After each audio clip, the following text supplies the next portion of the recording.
I wrote an op-ed about 2 months ago, and I published it on Bitcoin.com.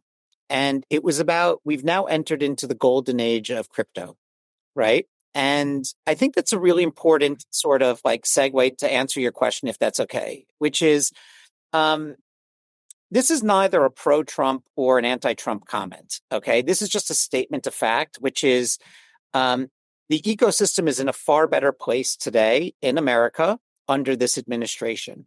Under the previous administration, it was vilified. There was incredible amount of lawfare.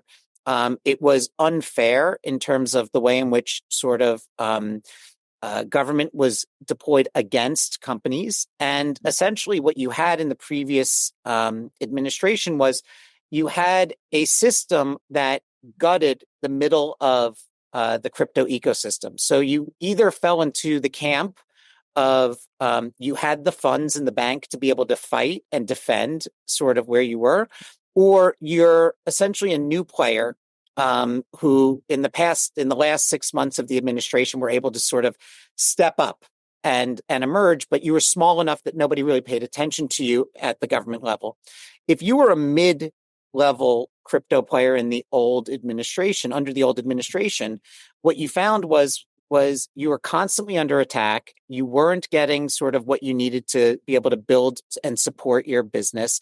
And so like the outcome of that is you have a maimed sort of like middle group, right? That has come out of this.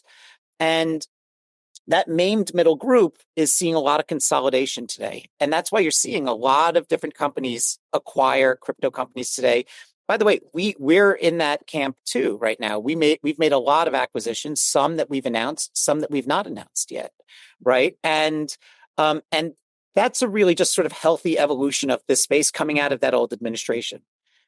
When you look at the new administration, and I said this publicly when Bo Hines pulled back, like here's an individual who, really walked into a job with David Sachs, and these guys didn't know what they were going to face. And they said, we're going to start to help steer and hold people's hands. And they did a phenomenal job. They've done a phenomenal job to date. Like there's no denying it.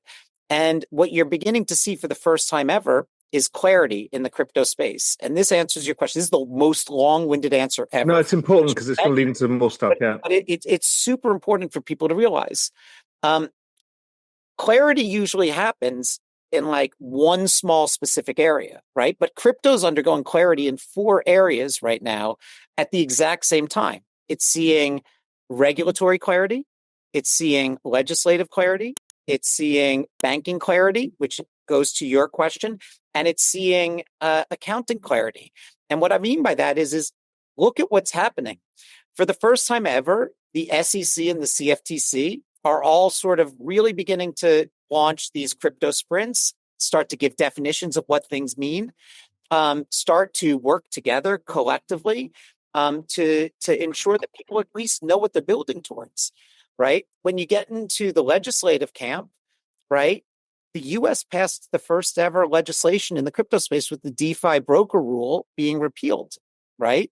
It passed its first real serious crypto, I would say, positive step forward with the Genius Act. It's currently debating and discussing market structure surrounding sort of the DeFi ecosystem. This is unbelievable, right? Then you get to banking. And here's a really fascinating one. Like I sat down with a big bank the other day, and I said to the individual, I'm still laughing to this day as to the fact that we could now talk to each other. Like there was a point that they wouldn't return my calls. Now you have to remember, when I was at Time, some of the biggest banks were some of our biggest partners. When I was at Bloomberg, I worked with all of them very closely. So I know all these folks. And for a while, like I was sort of like a leper on the leper colony, right? Like, I don't know what to say. Like, it's true. I knew I could make you laugh with that, Raoul. That's going to be the clip, right? That's my hamburger clip. Leper colony. Leper. I was a leper, right? Like but that's how I felt in the first, 2 years of building, right? Because we were building against such headwinds.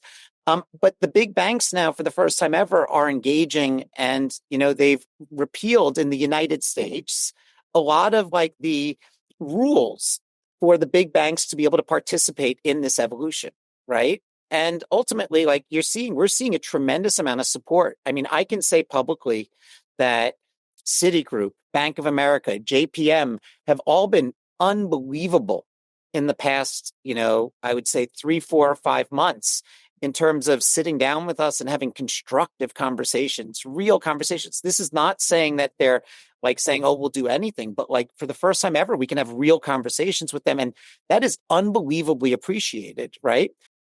So you obviously like this video enough that you've got to the end. That's quite a big task. But listen, do me a favor, hit the like and subscribe button, and also check out what video's next, because I think you'll love it. But if you want even more, and when I'm talking more, I'm talking about member-generated ideas, incredible alpha, research, everything there to help you in your journey, just head to realvision.com/join for the best financial intelligence out there and the pure alpha that's within the platform.